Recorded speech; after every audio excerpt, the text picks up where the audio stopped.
The Rams were supposed to be NFL's unstoppable super team, but one practice exposed a weakness that could shatter everything.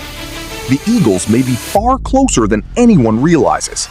Is LA's star power?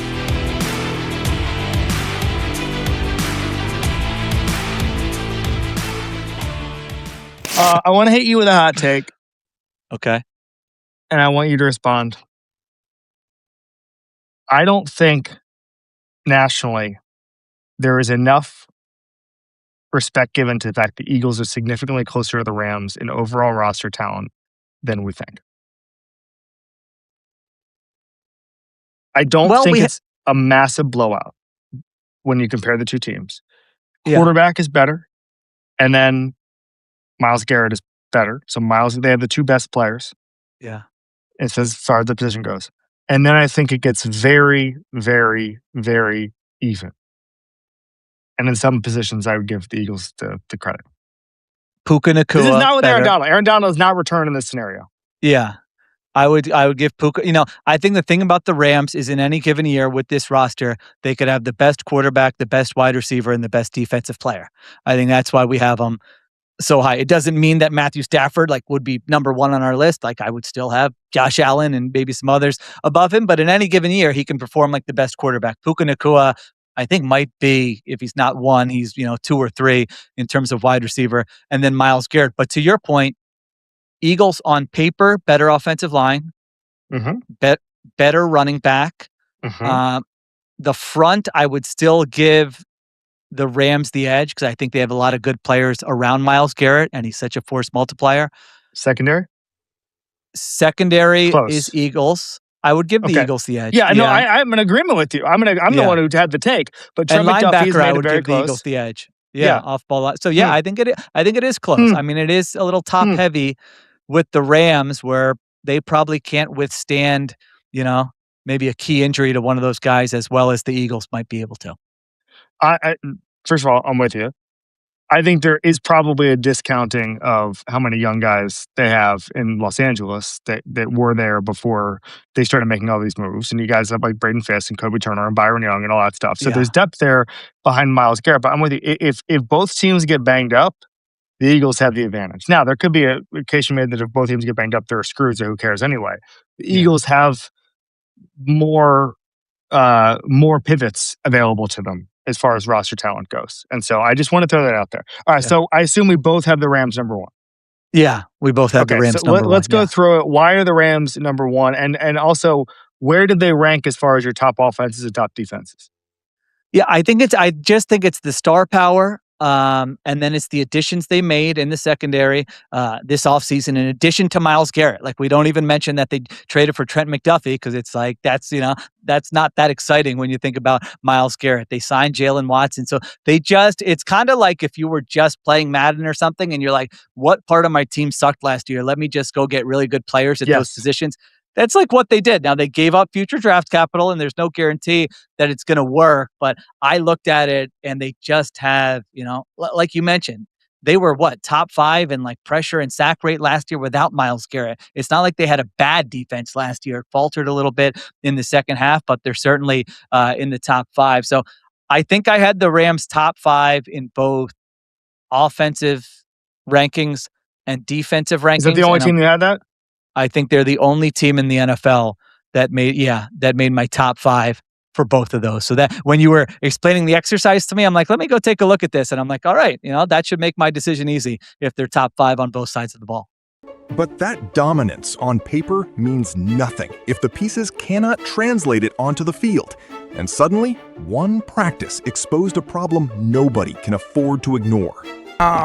First of all, it was great to be able to get that work in. I think Kellen and his group, it was really important for us to be able to get the 45 plays with the ones, 25 plays with the twos, 2 good special teams periods, and we were able to do that. And so very appreciative of that. I thought it was good competitive work on both sides, and and we got something out of it, and we'll look forward to diving into the tape. But this was important, especially because of the way that we approached the preseason, and was very pleased with our players. Real credit to Kellen and his group, and Staley and Coach Nuss and them, to be able to do a great job. And I thought it was some really good looks that we can learn from. So, with that being said, I'll ask your questions. Except for Gary, you can't ask any.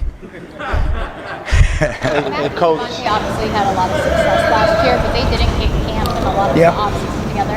How have you seen their connection grow during the time? We were literally just saying that, Sarah. You know, it's awesome because obviously you could see about midway through the season they got really comfortable, but you don't take for granted how important that rapport is, you know, and no matter how great you are, you got two great players, you know, you got to be able to get those reps, and repetition's the mother of learning. They got a great feel. I think today was a really good day, you know, for those guys, you know, being able to connect against, you know, tight, sticky coverage, and it's been awesome. But, you know, they're two outstanding people, outstanding players, and it's really fun to watch them kind of take some ownership and even just kind of be a fly on the wall and listen to their dialogue and what they're thinking, and I love what I've seen from those guys. Is that the plan to have kind of a shorter, faster practice? It was, and that was really because they had just gotten, you know, a lot of work on that Tuesday. They had some guys that were a little bit banged up. We were originally scheduled to be able to get, you know, like 48 plays in a team period in a 2-minute with our first group. So, you know, to be able to say, hey, we just trimmed off 3 plays that were kind of, you know, already structured, and then lose the 2-minute, you know, that's I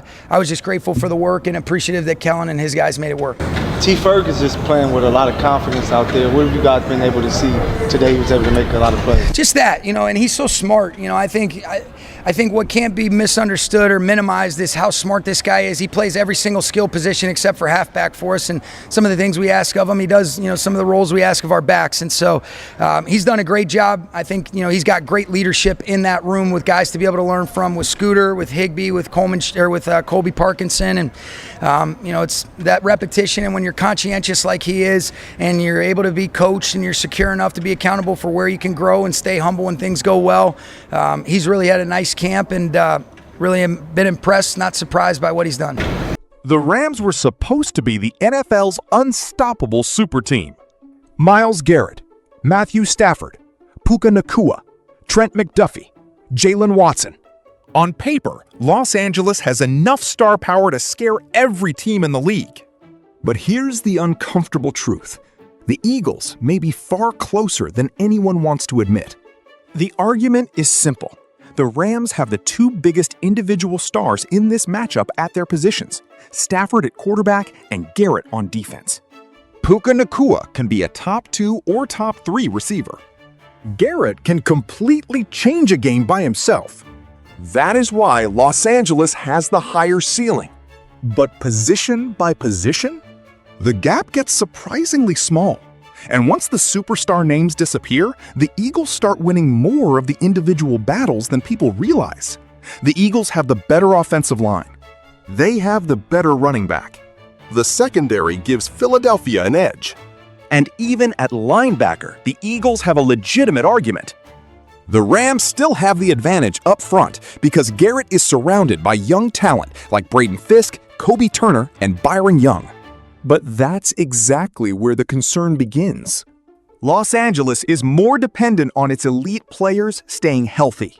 The Eagles simply have more pivots, more ways to adjust, more roster depth capable of absorbing a major injury without completely destroying the team's identity. That doesn't mean the Rams are weak. It means they are top-heavy. And when a roster is built around elite stars, one injury can turn an advantage into a crisis. But Los Angeles didn't accidentally become the favorite. The Rams deliberately attacked their weaknesses, and that offseason aggression is what makes this roster so dangerous. Look at the moves. Myles Garrett was added. Trent McDuffie came in. Jalen Watson was signed.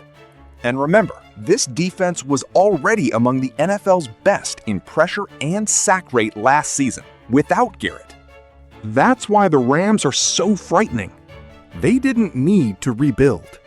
They simply looked at the few weaknesses they had and attacked them aggressively. It was almost like playing Madden. What position hurt us last year? Go get an elite player. But there was a price. Los Angeles surrendered future draft capital, betting that these stars could immediately translate into championship-level production. That gamble makes sense when you have Stafford, Puka, and Garrett.